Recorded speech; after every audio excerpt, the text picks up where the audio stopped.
Picture this. You think you know who owns the Chicago Bears. Everyone knows it's the McCaskey family, right? Virginia McCaskey was the sweet, grandmotherly owner who inherited the team from Papa Bear George Halas himself. But here's what most people don't realize. For over 35 years, there's been a billionaire insurance mogul quietly holding nearly 20% of America's most iconic football franchise. And after Virginia McCaskey's death this past February at age 102, Patrick Ryan isn't just a minority owner anymore. He's become the potential kingmaker in one of the most valuable sports franchises on earth. When Ryan walks into Halas Hall these days, he's not just visiting. Sources say he's spending serious time there for months. And the word around Chicago's business circles is that the 87-year-old founder of Aon Corporation might be about to become the most powerful man in Bears football. But how did an insurance salesman who started by hawking policies at a Ford dealership end up controlling the destiny of the team that George Halas built for $100 in 1920? This is the story of the most important Bears transaction you've probably never heard of, and why it might determine whether the Bears ever win another Super Bowl. The crisis that changed everything. Let's rewind to 1987. The Chicago Bears had just come off their legendary 1985 Super Bowl season, and the franchise should have been on top of the world. Instead, they were facing a financial crisis that threatened the very existence of the team as we know it. Here's what happened. When Papa Bear George Halas died in 1983, he had carefully structured his estate to pass control to his daughter Virginia McCaskey. But there was a problem. His son, George Muggs Halas Jr., who had been the heir apparent until his sudden death from a heart attack in 1979, had two children who inherited significant stakes in the team. Christine and Stephen Halas owned nearly 20% of the franchise, and they were about to blow up everything. The family feud that followed was absolutely brutal. Stephen Halas didn't even consider himself part of the McCaskey family anymore. He told reporters, "I don't consider myself part of the family since my grandfather died. Not one member of the McCaskeys called to tell me or my sister that he had died. I found it out on the news." Yikes. By 1987, the estate executor wanted to sell the Halas grandchildren's shares, and guess who came knocking? Neil Blum and Judd Malkin, real estate moguls who offered $17.5 million for the 19.67% stake.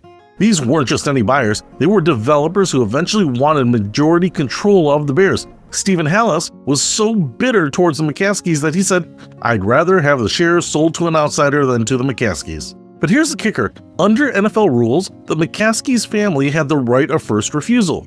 They could match any offer and keep the shares in the family. The problem? They didn't have the $17.5 million lying around. Michael McCaskey, who was the team president at the time, called the purchase a terrific financial burden. Think about it this way. Imagine your family owns a Ferrari, but to keep it in the family, you suddenly need to come up with the cash to buy out your cousins who want to sell it to some strangers. You love that Ferrari, but you're house rich and cash poor. That was exactly the McCaskey situation. They owned one of the most valuable sports franchises in America, but they couldn't liquefy that value without selling pieces of the very thing they were trying to protect. So the McCaskeys made a fateful decision. They matched to the $17.5 million offer to keep the shares away from outside buyers. But then they immediately turned around and sold that same 19.67% stake to two Chicago businessmen for what reports suggest was a similar amount. The buyers, insurance magnate Patrick Ryan and McDonald's chairman Andrew McKenna. Who is Patrick Ryan? Patrick Ryan's story reads like a Horatio Alger novel, and that's fitting since he literally won the Horatio Alger Award in 1987. The guy started with absolutely nothing and built one of the most powerful insurance empires in the world. Ryan grew up as the son of an Irish-American father who ran a Ford dealership in suburban Milwaukee. During summers, young Patrick shoveled concrete to help build Milwaukee's freeway system. Picture this, future billionaire in work boots and a hard hat, literally building the infrastructure that would carry him to fortune. After graduating from Northwestern University in 1959 with degrees in finance and literature, an interesting combination that probably explains his ability to both crunch numbers and tell a good story, Ryan immediately joined Penn Mutual's Chicago office as a life insurance agent. But here's where it gets interesting. This wasn't some silver spoon start. This was a guy cold calling prospects and knocking on doors. In 1962, Ryan had what you might call his first entrepreneurial breakthrough. He convinced Dick Fensel Chevrolet in suburban Chicago to let him create the first finance and insurance department. He would sell insurance products on behalf of Continental Casualty Company right there in the showroom.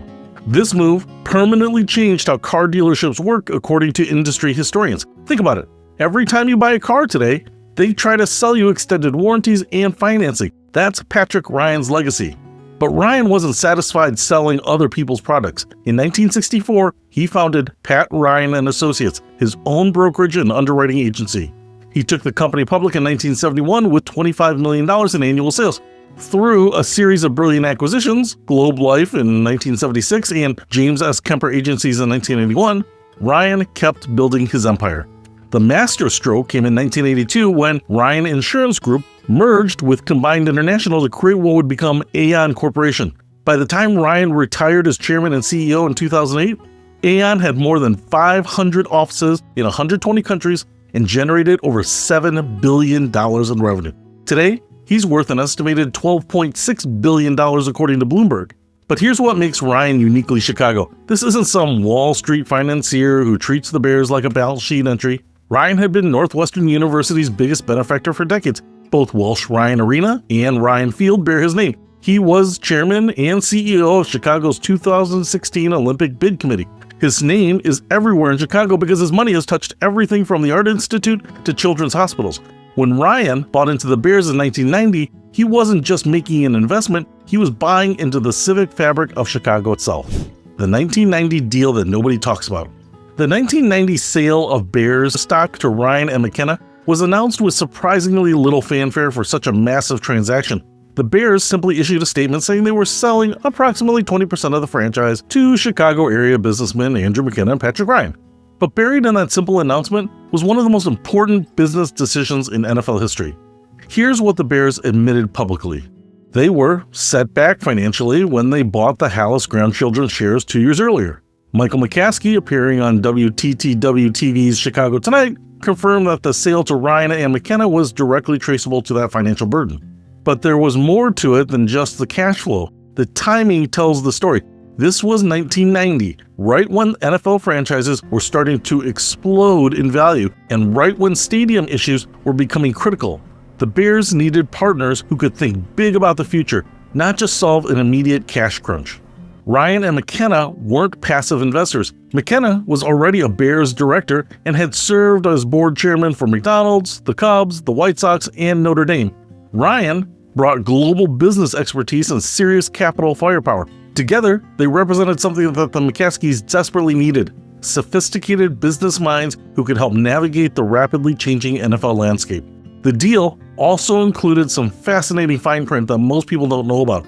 Ryan and McKenna secured something called right of first refusal, meaning if any McCaskey family members ever wanted to sell the shares, Ryan Group gets the first opportunity to buy them. They also got representation on the team's board of directors, giving them real input into major decisions. Think about what this means. For 35 years, Patrick Ryan has had a front row seat to every major Bears decision.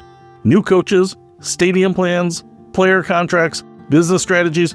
Ryan has been in the room where it happens. And now, with Virginia McCaskey's death creating the biggest ownership transition in Bears history, those rights of first refusal might be worth more than anyone imagined. The Andrew McKenna factor. We can't tell Ryan's story without understanding his partner in this deal, Andrew McKenna Sr., who passed away in 2023 at age 93. If Patrick Ryan was the money, McKenna was the ultimate Chicago insider. McKenna's nickname among his close friends was literally Mr. Chairman, because he ended up being chairman of almost everything he touched: McDonald's, Schwartz Paper Company, the Cubs, the White Sox, the University of Notre Dame. This guy collected chairmanships like other people collect baseball cards. But here's what made McKenna special in the context of the Bears. He understood Chicago sports ownership in a way that few people ever will. In the late 1970s, McKenna had spearheaded an investor group with Bill Veeck and bought the White Sox and kept them from being moved to Seattle. He knew what it meant to save a Chicago sports franchise from outside ownership. McKenna was also the guy who, with other Chicago power brokers, called when they had problems. Patrick Ryan once said, "When people were promoted or hired into prominent positions, they were told, 'Go see Andy McKenna.'" So there were just scores of people as they came into greater responsibility in the Chicago area who were directed to see Andy for guidance. Friends described McKenna as someone who worked very quietly behind the scenes, always giving others credit. He wasn't the guy seeking publicity, he was the guy making sure things got done. In the Bears context, that meant he could navigate the family politics and the city politics that come with owning Chicago's most beloved sports franchise. When McKenna died in 2023, it created the first crack in the Ryan-McKenna partnership that had been solid for over 30 years. McKenna's estate held about 2% of the Bears, a seemingly small slice, but in a franchise now valued at $8.8 billion, we're talking about roughly $175 million worth of equity. The question became, what happens to McKenna shares? Both the McCaskey family and Ryan's group had rights of first refusal. In August 2025, they announced a deal to split those shares between them. But the more interesting story is what that deal reveals about the current power dynamics. February 2025 game changer. Virginia McCaskey's death on February 6, 2025 at age 102 changed everything. For 4 decades, she had been the unquestioned owner of the Bears, controlling about 80% of the franchise through her family shares. She was the last direct link to the Papa Bear era, having attended the NFL's first indoor championship game in 1932 when she was just 9 years old. But Virginia's death triggered something that NFL watchers had been quietly anticipating for years, a massive inheritance tax crisis that could force the McCaskey family to sell pieces of the Bears whether they wanted to or not. Here's the brutal math. Virginia McCaskey's estate faces inheritance taxes that could exceed $160 million. The McCaskey family's wealth is almost entirely tied up in the Bears. They're what financial experts call asset-rich, but cash-poor. They own something worth billions, but they can't exactly write a check for $160 million in taxes without selling shares in the very thing that makes them wealthy. This is where Patrick Ryan becomes crucial. Sources say that Ryan has been spending significant time at Halas Hall over the past 6 months, not just as a casual board member, but as someone actively involved in solving the family's financial crisis. The most likely scenario, Ryan will buy additional Bears shares from the McCaskey family members who need cash to pay estate taxes. But here's where it gets really interesting. Ryan is 87 years old. His own age means that this isn't just about him. It's about bringing in a new generation of investors who can carry the franchise forward. Reports suggest that Ryan isn't just buying more shares himself, he's assembling what sources describe as another group of investors from outside of the family to join him in a larger ownership stake. We're talking about potentially the biggest change in Bears ownership since George Halas himself founded the team. What makes Ryan different? In an era where NFL owners are increasingly viewed as out-of-touch billionaires, think Dan Snyder in Washington or Jerry Jones's ego trips in Dallas, Patrick Ryan represents something different. He's what you might call a steward owner rather than an ego owner. Consider Ryan's track record with Northwestern University. He hasn't just donated money, he's donated nearly $500 million over the years, including a record-breaking $480 million gift in 2021. But more importantly, he's done it without slapping his name on everything or micromanaging operations. Welsh Ryan Arena and Ryan Field and the Ryan Field House bear his name because the university chose to honor him, not because he demanded naming rights. Ryan's approach to business has always been about building institutions rather than personal brands. At Aon, he grew the company from a small Chicago insurance agency to a global powerhouse, but he did it by focusing on operational excellence rather than flashy acquisitions or ego-driven expansion. This matters for the Bears because NFL franchises are increasingly viewed as civic assets rather than private playthings. When Ryan talks about the Bears, he talks about responsibility to the fans in the city. When he was involved in Chicago's 2016 Olympic bid, he took the leadership role not for personal glory, but because someone needed to coordinate the city's effort. Ryan also understands something that many NFL owners miss. Winning is good business. His investment philosophy has always been long-term value creation rather than short-term profit maximization. That's exactly what the Bears fans have been desperate for, an owner who measures success in championships rather than quarterly earnings. The stadium imperative. Here's why the Ryan ownership transition is happening at exactly the right time. The Bears are in the middle of their most important stadium decision in decades. The current Soldier Field situation is basically a joke among NFL facilities. After the controversial 2003 renovation that turned the historic venue into what some critics now call the spaceship that landed on a neoclassical building, the Bears have been stuck with one of the smallest and most operationally limited stadiums in the NFL. Current Bears president Kevin Warren, who successfully delivered a new dome stadium for the Minnesota Vikings, has made it clear that the Bears need a new facility. The team has been exploring everything from a new lakefront stadium to the Arlington Heights site that they purchased for $197 million. But here's the problem. Building an NFL stadium today costs $2 to $3 billion minimum.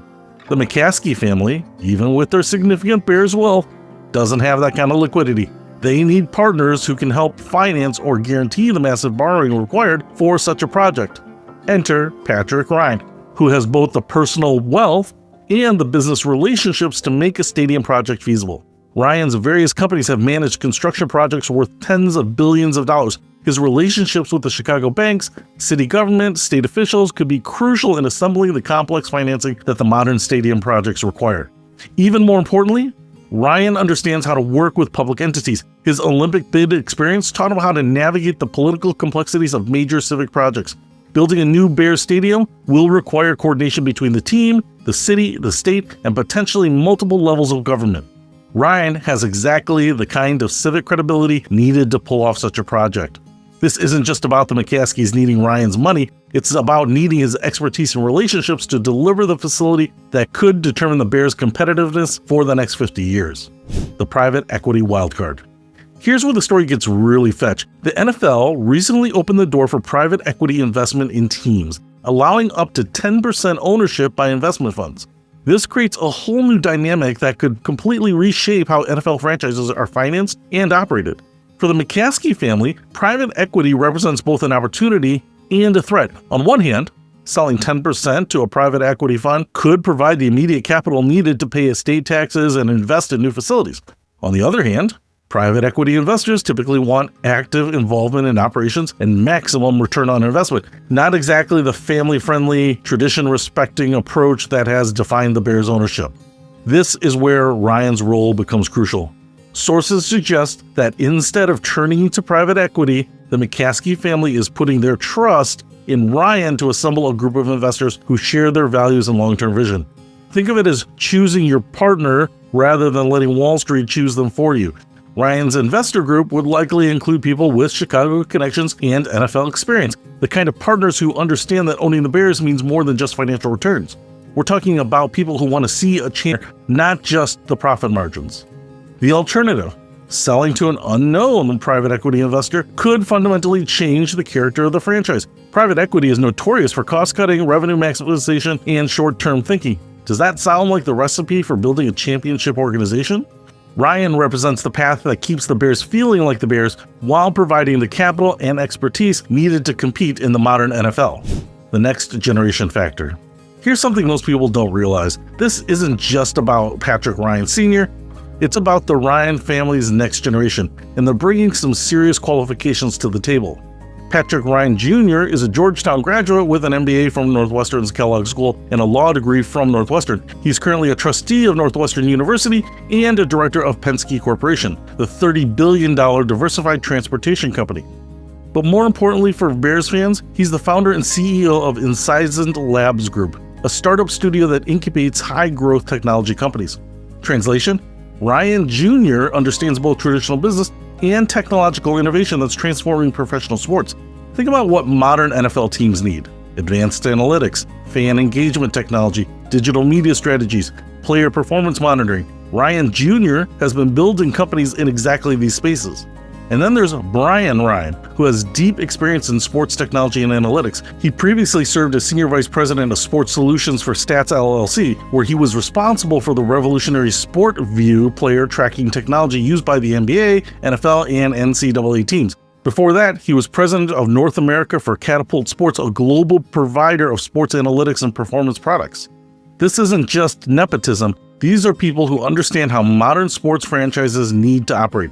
They know that winning in today's NFL requires more than just good coaching and talented players. It requires sophisticated data analysis, cutting-edge training methods, and technological innovation in everything from scouting to fan experience. The McCaskey family, for all their virtues, has been criticized for being too traditional in their approach to football operations. Bringing in the Ryan family's next generation could provide exactly the kind of modern expertise the Bears fans have been demanding. What this means for Bears fans. Let's get to the bottom line. What does this all mean for the long-suffering Bears faithful who just want to see their team win? First, it means the end of the "we can't afford to compete" era. The McCaskeys family's limited liquidity has long been an excuse for not investing in top-tier coaches, facilities, and front office talent. With Ryan's involvement, those financial constraints disappear. We're talking about an ownership group with the resources to hire the best available coach, build state-of-the-art facilities, and make whatever investments are needed to compete for championships. Second, it means professional management is likely to get even more professional. Ryan didn't build Aon into a Fortune 500 company by accepting mediocrity. His track record suggests an ownership approach focused on hiring the best people and letting them do their jobs. Exactly what Bears fans have been begging for. Third, it probably means that the stadium situation finally gets resolved. Ryan has the combination of personal wealth, business relationships, and civic credibility needed to navigate the complex politics of building a new NFL facility in Chicago. Whether that's a new lakefront facility or more likely the whole Bears village in Arlington Heights, Ryan has the expertise to make it happen. But perhaps most importantly, it means the Bears could finally escape the family business limitations that have held them back. Don't get me wrong, the McCaskey family's stewardship has preserved the Bears tradition and kept the team in Chicago. But running a modern NFL franchise requires more than good intentions and family loyalty. It requires capital, expertise, professional management at every level. Ryan's expanded ownership would bring all of those elements while maintaining the family's involvement and Chicago identity. It's not about replacing the McCaskeys, it's about supplementing their strengths while addressing their limitations. The broader NFL implications. The Bears' ownership situation is part of a broader challenge facing the NFL. How do you preserve family ownership in an era when franchises are worth billions and operating expenses are exploding? The traditional NFL model was built around families who bought teams decades ago for relatively modest amounts and gradually grew with the league. The McCaskeys, Rodney's in Pittsburgh and Mara's in New York, represent this legacy ownership model. But when franchises are worth $6 to $8 billion and new stadiums cost $3 billion, family ownership becomes financially impossible without outside partners. The Ryan solution represents one possible model, bringing in wealthy, committed partners who share the family's values and long-term vision. It's different from the private equity approach that threatens to turn NFL teams into generic financial assets.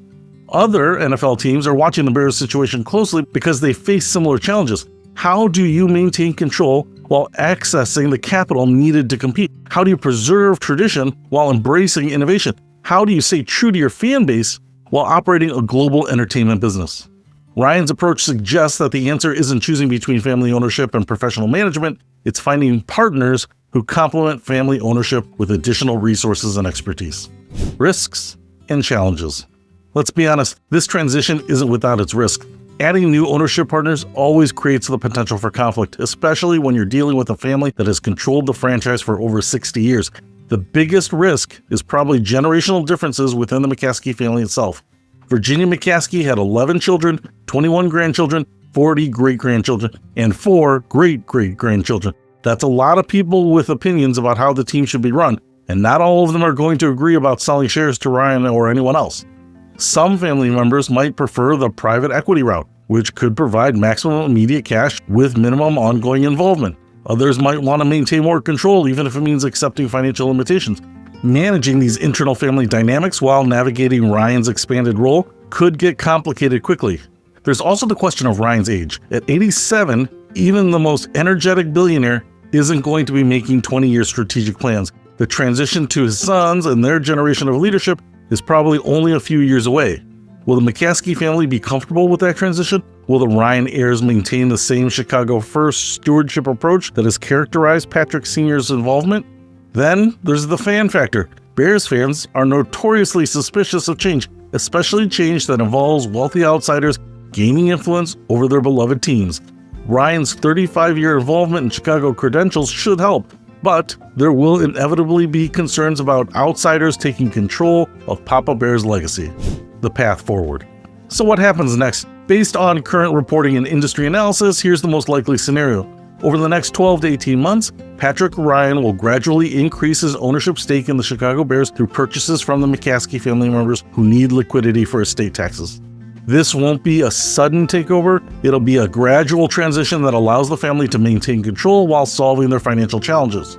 Ryan will likely bring in additional investors, probably people with Chicago connections and NFL experience, to form what amounts to a new ownership consortium. This group will provide the capital and expertise needed for major initiatives like stadium development, while respecting the McCaskey family's role as principal owners. The operational changes will probably be subtle at first. Better facilities, upgraded technology, more sophisticated analytics capabilities, the kind of behind-the-scenes improvements that don't grab headlines but create the foundation for long-term success. The real test will come with the next major coaching or front office decision. Will the expanded ownership group push for more aggressive moves to compete for championships? Will they be willing to spend at the top of the NFL salary cap and invest in premium coaching talent? Those decisions will tell us whether this ownership transition translates into on-field success. The stadium situation will probably accelerate significantly. With Ryan's involvement, the Bears will have the financial credibility and political relationships needed to pursue the ambitious stadium project. Don't be surprised if we see major stadium announcements within the next 2 years. The secret king reveals himself. Patrick Ryan has been hiding in plain sight for 35 years. While fans focused on the McCaskey family drama and coaching changes, Ryan quietly built his influence and prepared for exactly this moment. He understood that patient capital and long-term relationships would eventually create the opportunity to help shape the franchise's future. Virginia McCaskey's death didn't create this opportunity, it revealed an opportunity that Ryan had been building toward for decades. His right of first refusal, board position, and deep Chicago roots positioned him perfectly to become the kind of partner the McCaskey family needed. The genius of Ryan's approach is that he never tried to force his way into control. Instead, he made himself indispensable by being the kind of owner every NFL family wishes they had as a partner. Wealthy enough to solve financial problems, experienced enough to provide strategic guidance, and committed enough to put the franchise's long-term success ahead of personal ego. Bears fans have spent decades wondering when their team would finally get the ownership structure needed to compete for championships. They might not have realized it, but the answer has been sitting in the boardroom all along, waiting for exactly this moment to step forward. Patrick Ryan isn't just becoming a bigger owner of the Chicago Bears, he's becoming the steward who could finally unlock the potential that Papa Bear built and Virginia McCaskey preserved. After 35 years of patience, the secret king of Chicago football is ready to reveal himself. And for Bears fans who have suffered through decades of mediocrity, this might be the most fetch news they've heard in a generation.